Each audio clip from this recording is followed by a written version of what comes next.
right, now let's get back to today's big story. 4 more arrests in the U.S. government's widening insider trading investigation. Well, joining us right now to talk about this, John Coffey, a securities law professor at Columbia University. The National Law Journal last year named him as one of the most influential lawyers here in the United States. Professor Coffey, good to have you back here on Street Smart. So first up, your thoughts when you started to see more headlines involving this insider trading investigation. It started back, what, about a month or two ago, and Yes. Here we have some more developments.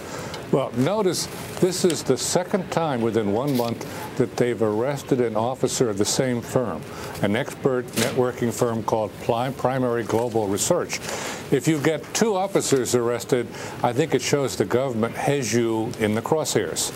I don't want to tar with one brush. I don't want to suggest that all expert networking firms have crossed the line, but the government clearly believes that some have. And in today's complaint, they've alleged that officers of that firm paid over $400,000 to employees of high-tech firms who were also arrested today. If the government can prove that, that's pretty classic traditional insider trading. Isn't there, though, a gray area, Professor? I mean, a lot of hedge funds, a lot of investors do channel checks. They can call up a company, ask an employee how's it going. They can go and check out the business themselves. I mean, what's the problem with paying an employee to talk about his job or even getting the information without paying? Okay. There certainly are many things you can do. There's lots of legitimate research. No one contradicts that. However, when you pay an employee to divulge confidential business information, such as earnings announcements or product development, that employee is breaching his duty to his employer. The Supreme Court held this in the Carpenter case involving a Wall Street Journal reporter who revealed his columns in advance to people who traded on it.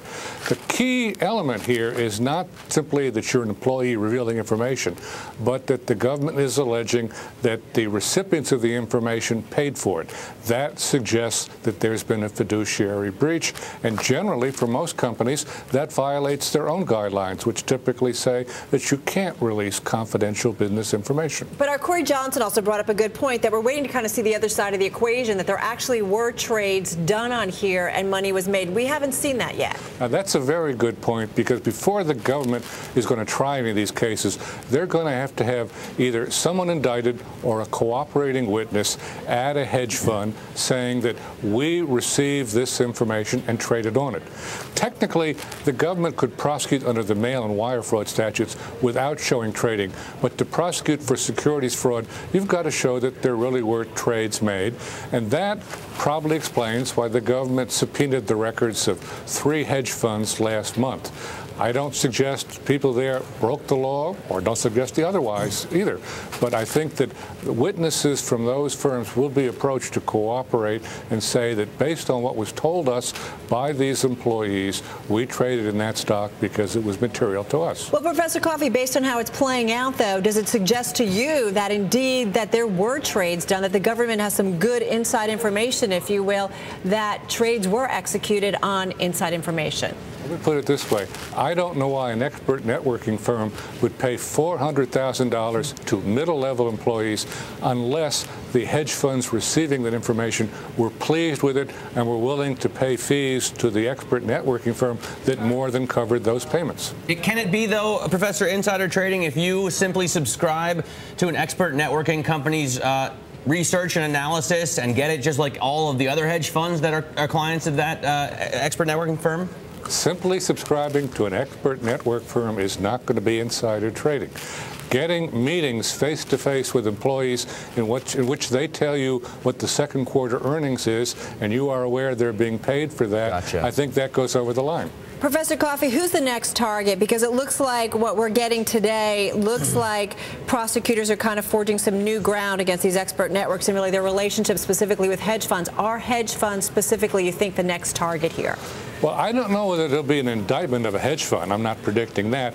But employees at hedge funds who receive this information are going to be in the government's crosshairs.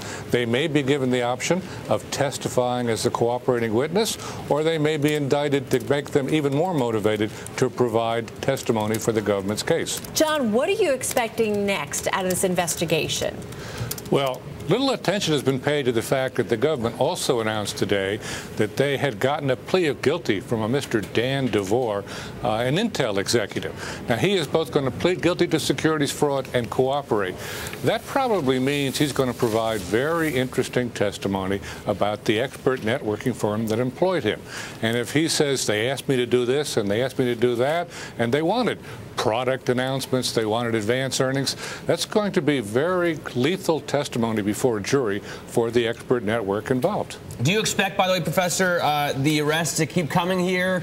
And do you expect investigations to keep coming? I know the SEC has asked Congress for more funding. Well, the SEC wants funding, to be sure, but understand this is an investigation that's being controlled by the U.S. Attorney.